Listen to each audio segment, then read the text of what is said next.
लोक सांस्कृतिक संस्था मया की छाव, ग्राम मलपुरी खुर्द, जिला दुर्ग की प्रस्तुति। रचना एवं स्वर एस कुमार चौहान, मनीषा ध्रुव। तो आइए सुनते हैं प्यारा सा ये गीत। मया हावै कतिकावो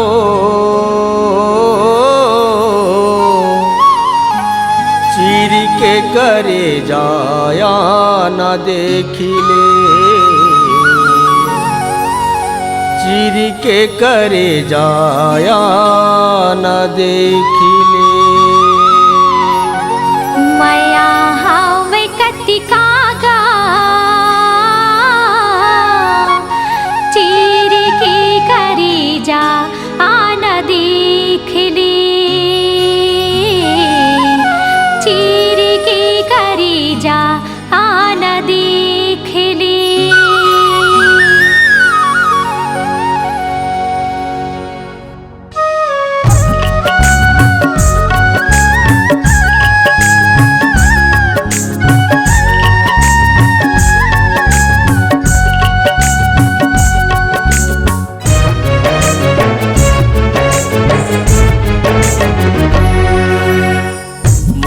हावै कतिकावो चीरी के करे जाया न देखिले, चीरी के करे जाया न देखिले। मया हावै कतिकागा चीरी के करे जा न देखिले, चीरी के करे जा न देखिले। देखे मोल तबले गोठियाए नहीं, गोर को गोरी तहाँ मुस्काए नहीं। देखे मोल तबले गोठियाए नहीं, गोर को गोरी तहाँ मुस्काए नहीं। मया हावै कतिकागा चीरी के करे जा न देखिले, चीरी के करे जा न देखिले।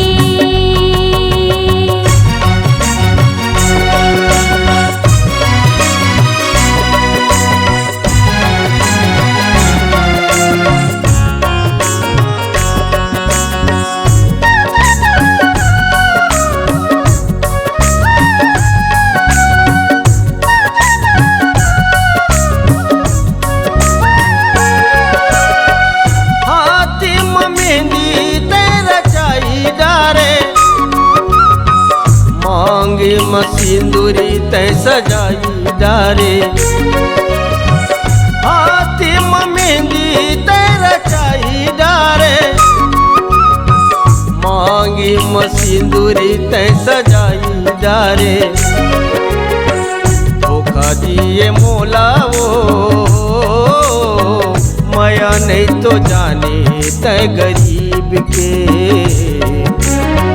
मया नहीं तो जाने तै गरीब के। मया हावै कतिकागा चीरी के करे जा न देखिले, चीरी के करे जा न देखिले।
का वो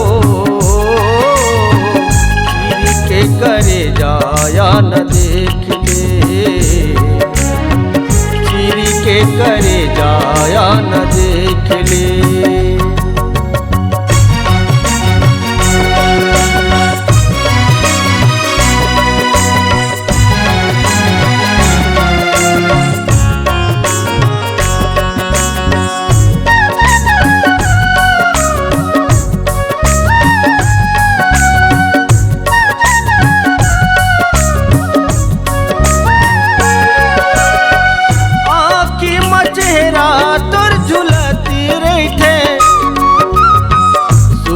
ताम मन मोर रोवत रही